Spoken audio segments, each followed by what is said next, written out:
niat dan baca basmalah. Sedikit pelan-pelan aja Pak siramnya ya. Ini airnya itu dituang Pak ya. Dimulai sudah cukup. Air ini dimulai dari telapak tangan bagian depan. Ini ya, ditarik ke tangan kiri, narik ke tangan kanan di bawah sampai pergelangan. Kemudian yang kanan itu memutar di bawah kiri. Jadi mulai dari depan ya. Kemudian ini mempertemukan dua-duanya dan jari-jari kita masuk. Kemudian yang di antara ibu jari. Ini pergelangan ya. Jadi saya ulangi, ini kemudian ini baru satu kali ya. Kemudian kita masuk ke depan dan ini baru satu. Kemudian ini dua, ya. Kemudian baru tiga. Jelas ya. Ini perhatikan harus dimasukkan dan ini supaya semuanya kena air. Satu, harus tenang dalam ibadah. Yang kedua, kalau kita mau berkumur-kumur dan istinsyak, air seperti ini dimasukkan setengah di mulut, setengah di hidung, seperti ini.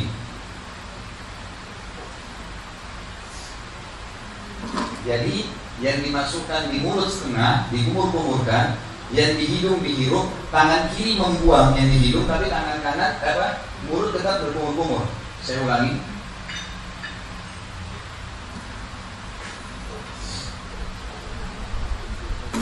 Jadi dianjurkan ini kumur-kumur, tentu lebih maksimal dari ini ya, dengan kumur-kumur. Dianjurkan seperti kumur-kumurnya memasuk ini satu ya. Jadi tidak dipisah, jangan mulut aja. Memang sunnahnya adalah memasukkan mulut dan hidung. Baik, kemudian kita masuk ke wajah. Wajah ini di awal tumbuhnya rambut ya Bapak Ibu sekalian, seperti ini. Ini tentu airnya, maaf baca bahasa Pak. Apa? Ini di airnya dituangkan di wajah, kemudian begini. Ini telapak tangannya, ini dipastikan di awal tumbuhnya rambut ya, diputar begini. Jadi ini diputar seperti kipas ya. Ini dipastikan semua kena, hidung saya kena, semua mata kena, rambut kena, dan ini tempat di sebelah kuping kena semua. Pada saat diputar begini, jari ini masuk di bawah dagu ya. Ini sudah masuk di bawah dagu. Dipastikan ini satu. Kemudian dua lagi setelah diambil air tentunya ya. Yang kedua, kemudian yang ketiga. Sama pada saat membasuh siku. Ini bisa kita tarik dari sini. Ini ditarik sampai dipastikan ini ya. Ini harus kena. Ini garis ini subhanallah ada hikmahnya kata ulama. Batas minimal wudhunya gitu. Jadi tarik sampai di bawah siku, kemudian baru diputar ke atas. Ini baru satu. Kemudian sama dua, kemudian baru tiga. Boleh juga dari sini kalau mau dipastikan. Kerannya lagi jalan ditarik, tapi tetap bagian depan dulu diputar. Ini bukan cuma sekedar dituang ya, tapi dipastikan kena, kemudian diputar. Putar ini tarik lagi ke atas. Supaya memang ini jamahan ini memastikan semua kena. Sama kalau dari sini, gitu ya, ini diputar, dipastikan dan dianjurkan lebihkan. Sama juga sebelah kiri, itu nggak usah pakai air Pak ya. Di sebelah kiri sama diputar, kembalikan ke sini lagi.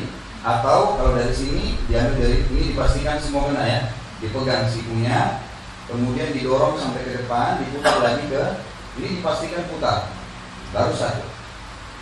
Kemudian rambutnya. Ini saya 3 minggu lalu baru butuh lagi umroh.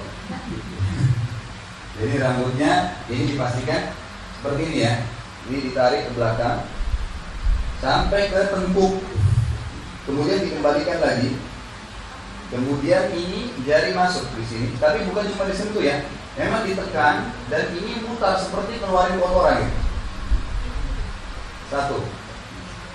Nah kalau ibu-ibu tadi saya bilang atau yang panjang rambutnya itu diputar ke belakang, ini ditepuk-tepuk sampai ke depan, baru ininya diputar. Gitu ya. Khusus untuk leher tidak pernah ada penyebutan riwayat.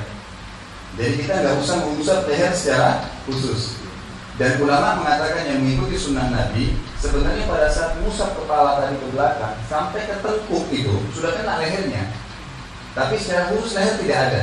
Memang disunnahkan untuk kembali ke batang leher kemudian ditarik dan habis itu telapak kaki dipastikan ya telapak kakinya mohon maaf ini minimal sekali harus di mata kaki minimal dan disunnahkan kita untuk mengusap Dipastikan semua jari-jari ini kaki disentuhkan dengan air sambil airnya mengalir. Jadi dilebihkan dari mata kaki di 5. 3 kali kanan, 3 kali kiri. Boleh, nggak masalah. Boleh tangan kanan, boleh tangan kiri. Dan intinya seperti itu cara wudhunya ya. Siapa yang membaca setelah wudhu, asyhadu an la ilaha illallah wahdahu la syarikalah wa asyhadu anna Muhammadan abduhu wa rasuluh. 2 kalimat syahadat ya. Maka akan dibukakan untuknya 8 pintu surga, dia bisa minta yang mana dia mau masuki. Wudhu saja, itu luar biasa gitu. Itu luar biasa, maka jangan dianggap remeh gitu kan. Kemudian dalam itu riwayat Bukhari, riwayat Imam Tirmidzi dengan sanad hasan sahih, beliau mengatakan ditambah dengan doa Allahumma ja'alni minat tawwabina wa ja'alni minal mutatahhirin. Jadikanlah kami orang-orang yang selalu bertaubat dan selalu suci.